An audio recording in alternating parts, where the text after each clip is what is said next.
लुधियाना की सच्ची कहानी। दोस्तों, लुधियाना पंजाब का वो शहर है जो अपने उद्यमशीलता के जोश और सिख संस्कृति की गरिमा के लिए जाना जाता है। संकरी गलियों में स्कूटरों और रिक्शों की आवाज़ें, ढाबों से उड़ती मक्खन परांठों की खुशबू और गुरुद्वारों से गूंजते शब्द कीर्तन इस शहर की धड़कन है। सूरज ढल रहा था और बाजार की चहल पहल अब धीमी पड़ रही थी। दुकानदार अपनी अपनी दुकानों को समेट रहे थे और गलियों में बच्चे साइकिलों पर इधर उधर भाग रहे थे। इन्हीं गलियों में एक कपड़े की दुकान के बाहर सत्येंद्र पाल अपनी दिनचर्या पूरी कर रहे थे। सत्येंद्र, जिन्हें लोग प्यार से सत्या कहते थे, एक मेहनती और ईमानदार व्यक्ति थे। 45 की उम्र, मध्यम कद, साफ सुथरी पगड़ी और हमेशा हल्की मुस्कान लिए हुए सत्या हर किसी के चहेते थे। वह पिछले 20 साल से सेठ हरवंश लाल की दुकान में काम कर रहे थे। सेठ जी शहर के जाने माने व्यापारी, अपने कड़क मिजाज और तेज व्यापारिक समझ के लिए मशहूर थे। उस शाम सत्या दुकान बंद करने की तैयारी में थे। हिसाब किताब पूरा हो चुका था और सत्या अपने स्कूटर की चाबी तलाश रहे थे। तभी सेठ जी की भारी आवाज़ गूंजी, सत्या इधर आ जरा। सत्या जल्दी जल्दी सेठ जी के छोटे से केबिन में पहुंचे। सेठ हरवंश लाल 60 की उम्र में भी चुस्त एवं अपनी मोटी मूछों को ताप देते हुए बोले, ये ले 35,000 रुपये, इन्हें अपनी जेब में रख। कल सुबह दुकान आने से पहले गुप्ता जी को ये पैसे दे देना। सत्या ने पैसे लिए, उन्हें सावधानी से गिनकर अपनी कमीज की जेब में रखा और सिर हिलाकर सहमति जताई। सेठ जी का भरोसा सत्या पर अटूट था। इतने सालों में सत्या ने कभी यह भरोसा नहीं तोड़ा था। उन्होंने स्कूटर स्टार्ट किया और घर की ओर निकल पड़े। लुधियाना की गलियां उस समय जीवंत थीं। सड़क किनारे ठेले पर गोलगप्पे बेचने वाले की आवाज़ गूंज रही थी, तीखे चटपटे गोलगप्पे, आइए खाइए। बुजुर्ग अपनी शाम की सैर पर निकले थे और बच्चे सड़कों पर क्रिकेट खेल रहे थे। सत्या के मन में एक सुकून था कि दिन अच्छा बीता था और अब वह घर जाकर अपनी बेटियां गुरप्रीत और हरलीन के साथ समय बिताएंगे। उनकी पत्नी जसविंदर हमेशा की तरह घर पर उनका इंतजार कर रही होगी। अगली सुबह सत्या जल्दी उठे। उनकी दिनचर्या नियमबद्ध थी। सुबह की प्रार्थना, फिर घर के पास वाले गुरुद्वारे की श्री दुख निवारण साहिब में माथा टेकना और उसके बाद दुकान पर जाना। उस दिन भी सत्या ने अपने स्कूटर पर सवार होकर गुरुद्वारे की ओर रुख किया। गुरुद्वारे पहुंचते ही सत्या को एक गहरा सुकून मिला। शब्द कीर्तन की ध्वनि उनके कानों में मिश्री सी घोल रही थी। लंगर हॉल से रोटियां और दाल की खुशबू आ रही थी और संगत में बैठे लोग एक दूसरे से प्रेम और श्रद्धा के साथ मिल रहे थे।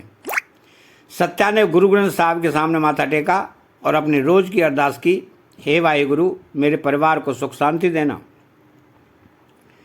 मुझे इतनी शक्ति देना कि मैं हमेशा सच्चाई के रास्ते पर चलूं और जो भी जिम्मेदारी मुझे सौंपी गई है उसे मैं पूरी ईमानदारी से निभाऊं। अरदास के बाद सत्या बाहर निकले। उन्होंने अपने स्कूटर की चाबी निकाली और गुप्ता जी की दुकान की ओर चल पड़े। गुप्ता जी एक कपड़ा व्यापारी सेठ हरवंश लाल के पुराने साथी थे। सत्या को रास्ते में उनकी दुकान पर रुकना था और 35,000 रुपये देने थे। लेकिन जैसे ही सत्या ने अपनी जेब में हाथ डाला, उनका दिल धक से रह गया। जेब खाली थी, न पैसे न उनका रुमाल। सत्या ने घबराहट में अपनी दूसरी जेब टटोली, अपनी पैंट की जेबें देखी, लेकिन पैसे कहीं नहीं थे।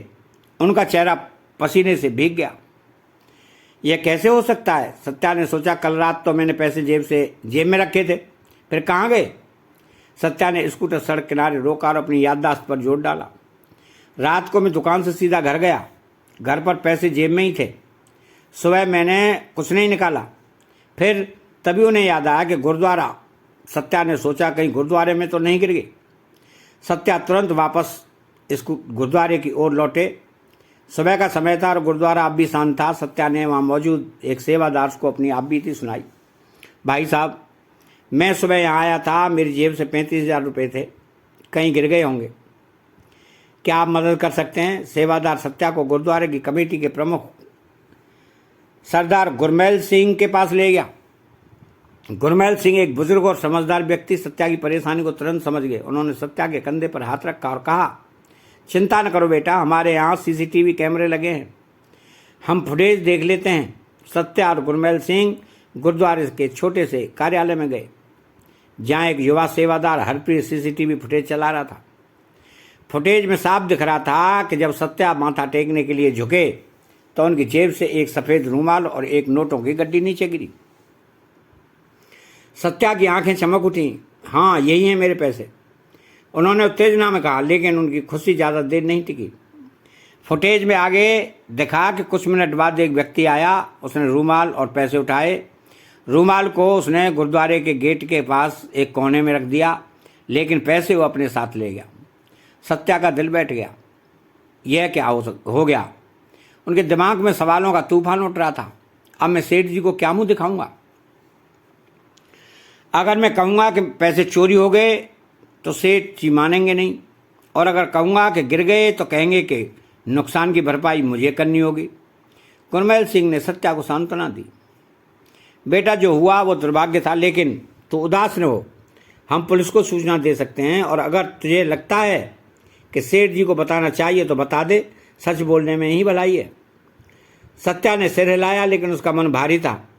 पुलिस को सूचना देने का विचार उसे सही नहीं लगा। गुरुद्वारे में चोरी की बात फैलेगी तो संगत का विश्वास टूटेगा। सत्या ने सोचा, सेठ जी को अभी बताने की हिम्मत नहीं है। सत्या ने हिम्मत जुटाई और गुप्ता जी की दुकान की ओर चल पड़े। गुप्ता जी, जिनका पूरा नाम रमेश गुप्ता था, एक सौम्य और दयालु व्यक्ति थे। उनकी दुकान गुप्ता टेक्सटाइल लुधियाना के मुख्य बाजार में थी। सत्या को देखकर गुप्ता जी मुस्कुराए। अरे सत्या, आज क्या बात है? चेहरा कुछ उतरा हुआ लगता है। सत्या ने सारी बात गुप्ता जी को बता दी। गुप्ता जी, मुझसे गलती हो गई। सेठ जी ने मुझे 35,000 रुपये दिए थे आपके लिए, लेकिन वह गुरुद्वारे में गिर गए और कोई ले गया। मैं कल तक आपको पैसे लौटा दूंगा। बस आप यह बात सेठ जी को मत बताइएगा। गुप्ता जी ने सत्या के कंधे पर हाथ रखा। सत्या, तुम हमारे पुराने साथी हो, मुझे तुम पर पूरा भरोसा है, चिंता मत करो। आज सेठ जी से यह बात मत कहना, कल तक भगवान चाहेंगे सब ठीक हो जाएगा। गुप्ता जी की बातों से सत्या को थोड़ा सुकून मिला, लेकिन मन में एक भारीपन था। दुकान लौटे, लेकिन उस दिन उनका मन काम में नहीं लगा। सारा दिन वो उदास बैठे रहे। सेठ जी ने 1-2 बार उनकी ओर देखा, लेकिन कुछ पूछा नहीं। शायद उन्हें लगा कि सत्या बस थके हुए हैं। शाम को सत्या की दुकान पर उनके पुराने मित्र अमरजीत सिंह आए। अमरजीत एक साधारण परिवार से थे, लेकिन उनका दिल बहुत बड़ा था।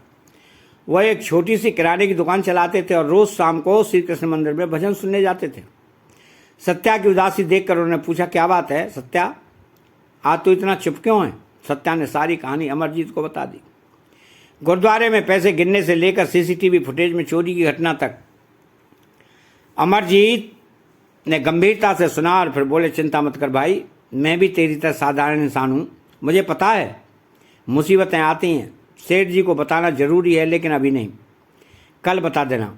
अमरजीत ने अपनी जेब से कुछ पैसे निकाले और ये ले 35,000 रुपये।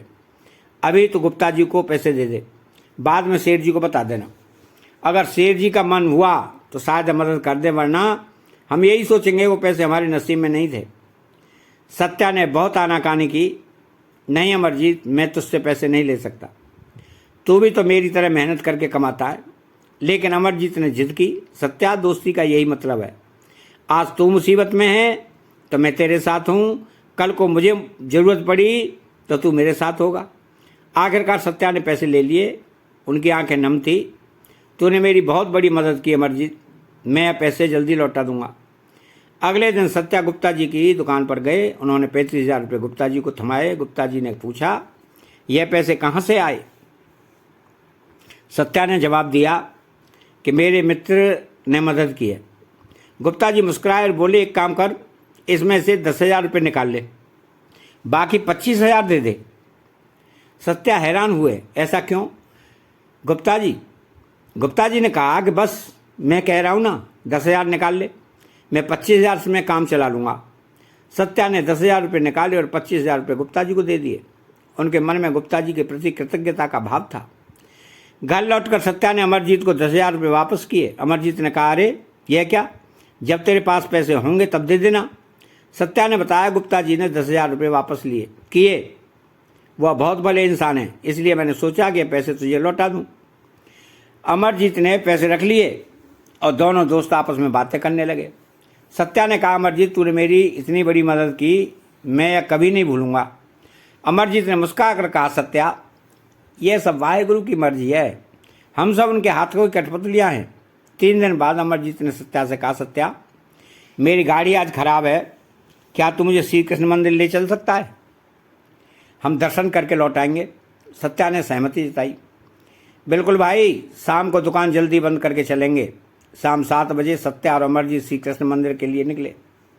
मंदिर पहुंचकर अमरजीत ने कहा कि तू बाहर रुक, मैं दर्शन करके आता हूँ। सत्या ने कहा, नहीं मैं भी चलता हूँ।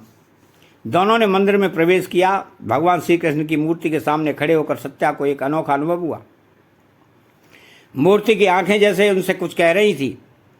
सत्या के मन ही मन प्रार्थना की, हे कृष्ण मेरे मन का बोझ हल्का कर दे, मुझे रास्ता दिखा। तो दर्शन के बाद अमरजीत ने कहा कि मैं थोड़ी देर यहाँ बैठकर भजन सुनता हूँ, तू चाहे तो बाहर रुक। सत्या ने कहा कि मैं बाहर स्कूटर के पास रुकता हूँ, तू आ जाना। सत्या मंदिर के बाहर स्कूटर के पास खड़े थे, तभी एक 15-16 साल का बालक उनके पास आया। उसने कहा, सरदार जी आपके मित्र कहाँ हैं? तो सत्या ने जवाब दिया कि वह मंदिर में है। बालक ने एक छोटा सा पार्सल सत्या को थमाया। यह उनके लिए है, आप दे देना। सत्या ने पूछा, इसमें क्या है? बालक ने कहा, वह खुद देख लेंगे, मुझे जाना है। सत्या ने पार्सल रख दिया। कुछ देर बाद अमरजीत मंदिर से बाहर आए। सत्या ने उन्हें पार्सल दिया। अमरजीत हैरान हुए, यह क्या है, कौन लाया? सत्या ने बताया कि एक बालक लाया था, उसने कहा कि तुम्हारे लिए है। अमरजीत ने पार्सल खोला। दोनों की आंखें आश्चर्य से फैल गईं। पार्सल में 25,000 रुपये थे। अमरजीत ने कहा, यह कैसे हो सकता है, मुझे तो कोई नहीं जानता यहाँ। सत्या ने कहा कि मैंने भी यही सोचा, लेकिन वह बालक सचमुच आया था। अमरजीत को शक हुआ, कहीं तू मजाक तो नहीं कर रहा, मुझे मेरे पैसे लौटाने थे, तूने सोचा कि मैं अभी वापस नहीं लूँगा तो तूने ये कहानी बनाई। सत्या ने गंभीरता से कहा कि अमरजीत मैं गुरुद्वारे जाता हूँ, मैं झूठ नहीं बोलता, यह पैसे उस बालक ने ही दिए। आखिरकार अमरजीत ने पैसे रख लिए। अगले दिन सत्या और अमरजीत फिर मंदिर गए। उन्होंने सोचा शायद वह बालक फिर मिले, लेकिन वह कहीं नहीं दिखा। सत्या ने अपने परिवार और दोस्तों से पूछा, लेकिन किसी को कुछ नहीं पता था। शाम को सत्या और अमरजीत गुरुद्वारे गए। दर्शन के बाद सत्या की आंखें भर आईं। उन्होंने अमरजीत से कहा, देख हमारे गुरु और तेरे भगवान कितने दयालु हैं। जब मुझे ज़रूरत थी उन्होंने तुझे भेजा, और जब तूने मेरी मदद की तो उन्होंने उस बालक के रूप में तुझे पैसे लौटाए। अमरजीत ने बताया कि उस रात मुझे सपने में भगवान आए। उन्होंने कहा कि वह पैसे मैंने ही दिए हैं, वे मेरे लिए थे। सत्या ने कहा, देख परमात्मा के रूप अलग अलग हो सकते हैं, लेकिन उनकी कृपा एक है। दोनों दोस्तों की आंखें नम थीं। सत्या ने कहा कि मैं तुझे बाकी पैसे भी लौटा दूंगा। अमरजीत ने जवाब दिया, जो आया है वह तेरे हाथों ही तो आया है, तेरा पैसा परमात्मा के घर में गुम हुआ। लगता है कि परमात्मा ने मुझे यहाँ लाकर वापस दे दिया। कुछ दिन बाद सत्या ने हिम्मत जुटाई और सेठ हरवंश लाल को सारी बात बताई। सेठ जी पहले तो गुस्सा हुए, सत्या इतना बड़ा नुकसान तुझे अपनी लापरवाही नहीं करनी चाहिए थी। लेकिन जब सत्या ने पूरी कहानी सुनाई, गुरुद्वारे में पैसे गिनने से लेकर अमरजीत और गुप्ता जी की मदद तक, सेठ जी का मन पिघल गया। उन्होंने कहा, सत्या तू सच बोला, यह बड़ी बात है, मैं तेरा नुकसान माफ़ करता हूँ, लेकिन आगे से और सावधान रहना। सत्या के मन से एक बड़ा बोझ उतर गया। उन्होंने सेठ जी का शुक्रिया अदा किया और मन ही मन वाहेगुरु को धन्यवाद दिया। सत्या की 2 बेटियां गुरप्रीत और हरलीन उनकी ज़िंदगी की रोशनी थी। गुरप्रीत जो 12वीं कक्षा में थी, डॉक्टर बनना चाहती थी। हरलीन जो अभी 10वीं कक्षा में ही थी, जो को संगीत और नृत्य का शौक था। सत्या की पत्नी जसविंदर एक सशक्त और धैर्यवान महिला थी। उन्होंने सत्या की यह मुसीबत के दौरान उनका हौसला बढ़ाया। जब सत्या ने अपनी बेटियों को यह कहानी सुनाई तो गुरप्रीत ने कहा, पापा आपने सच का साथ नहीं छोड़ा, इसलिए वाहेगुरु ने आपकी मदद की। हरलीन ने कहा कि पापा वो बालक शायद श्री कृष्ण जी ही थे। जसविंदर ने मुस्कुरा कर कहा, सत्या तुम्हारा विश्वास ही तुम्हारी ताकत है। सत्या और अमरजीत की यह कहानी लुधियाना में फैल गई। लोग इसे परमात्मा की कृपा का चमत्कार मानने लगे। सत्या ने अपनी बेटियों को सिखाया कि जीवन में मुसीबतें आएंगी, लेकिन सच और विश्वास के रास्ते पर चलने से हर मुश्किल हल हो सकती है। अमरजीत ने अपनी भक्ति को और गहरा किया। वो रोज़ मंदिर में जाकर श्री कृष्ण से प्रार्थना करते, हे प्रभु मुझे हमेशा दूसरों की मदद करने की शक्ति देना। समय बीतता गया। सत्या ने अमरजीत को बाकी पैसे भी लौटा दिए। दोस्तों, दोस्ती की दोस्ती और गहरी हो गई। सत्या ने अपनी बेटियों की पढ़ाई के लिए जो और मेहनत शुरू कर दी। गुरप्रीत ने मेडिकल प्रवेश परीक्षा पास की और हरलीन ने गुरु में स्कूल में नृत्य प्रतियोगिता जीती। सेठ हरबंस लाल ने सत्या को अपनी दुकान का मैनेजर बना दिया। गुप्ता जी और सत्या के बीच भी एक नया रिश्ता बना। आज भी जब सत्या और अमरजीत मिलते हैं तो इस घटना को याद करके उनकी आंखें भर आती हैं। वो कहते हैं कि परमात्मा की कृपा अनंत है, वो अलग अलग रूपों में आकर हमारी मदद करता है। सत्या अब भी हर सुबह गुरुद्वारे जाते हैं। अमरजीत अब भी श्री कृष्ण मंदिर में भजन सुनते हैं। दोनों का विश्वास एक ही है, सच और प्रेम के रास्ते पर चलने से परमात्मा हमेशा साथ होता है। दोस्तों, आशा है आपको ये कहानी पसंद आई होगी। अगर पसंद आई हो तो वीडियो को लाइक करें, शेयर करें और कमेंट में हरे कृष्णा जरूर लिखें। चैनल पर अगर पहली बार आए हैं तो चैनल को सब्सक्राइब जरूर करें।